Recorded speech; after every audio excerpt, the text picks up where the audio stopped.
Aujourd'hui, je vous partage une hypothèse qui a le plus de chances d'engendrer le prochain crash boursier. Quand est-ce que ça va se dérouler? J'en ai aucune idée. Mais qu'est-ce qu'on va faire? C'est qu'on va utiliser des indicateurs du passé pour les projeter dans le futur. La thèse s'inspire de Peter Schiff, un économiste que j'ai modifié certains éléments parce que je suis pas 100% d'accord avec ses idées. Bon, let's go!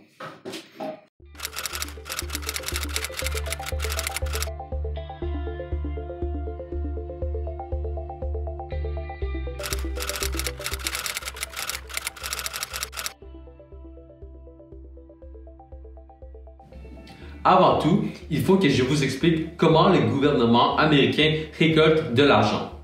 Ça semble vraiment hors contexte, mais je vous dis, c'est très important.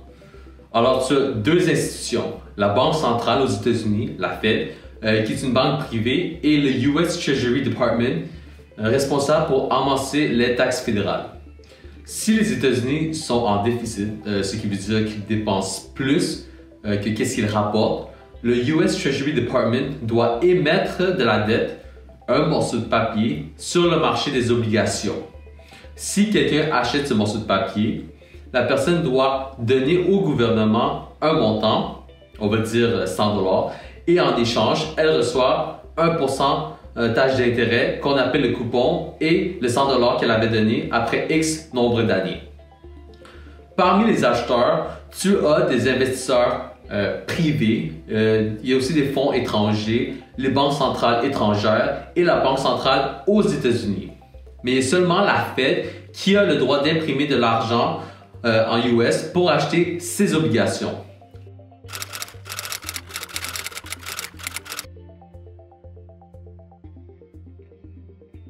Alors, comment fonctionnent ces bons sur le marché?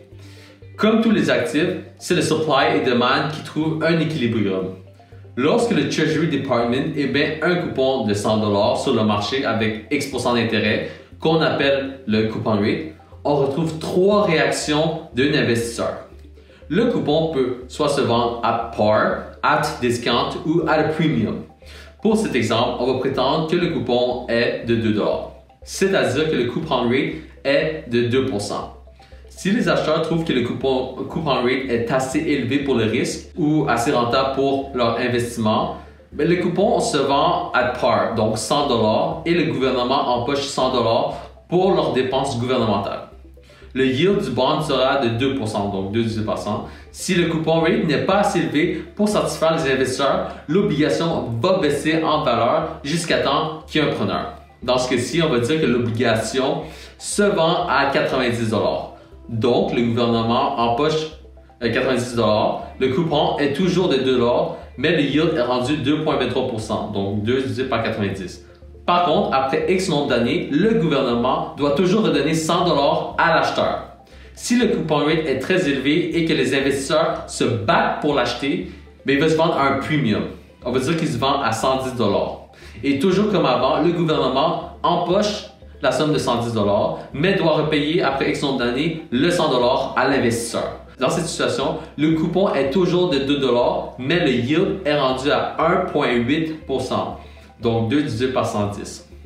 La conclusion, c'est que lorsque le coupon offert par celui qui émet l'obligation est attirant, celui-ci empoche plus d'argent grâce à une bataille entre les acheteurs qui montent la valeur de l'obligation. Le résultat, c'est que le yield de l'obligation est plus petit que le coupon rate si l'acheteur décide de revendre son obligation sur le marché. Si le coupon n'est pas assez élevé pour le risque, le gouvernement va empocher moins d'argent, ce qui fera en sorte que le yield est plus grand que le coupon rate si quelqu'un d'autre veut acheter cette obligation du premier acheteur. Et disons que l'obligation se vend à le discount, vu qu'il y a très peu de demandes. Pour la prochaine ronde de financement, le gouvernement va devoir augmenter son coupon de 2 $ à 2,23 $ s'il veut avancer 100 $. S'il garde le 2 $, il va juste avancer 90 $ ou même moins. Une autre chose que je veux rajouter, c'est qu'il y a plusieurs éléments qui ont un impact sur l'appétit des investisseurs en termes de coupons. Mais normalement, lorsque le taux directeur de la Banque centrale est élevé, les acheteurs veulent un gros coupon. Si le taux est bas, les investisseurs sont satisfaits avec un coupon plus bas. C'est tout pour cette vidéo. Je vous ai donné la base aujourd'hui et demain, on va discuter de ces fameuses obligations gouvernementales et comment ils peuvent créer un crash boursier.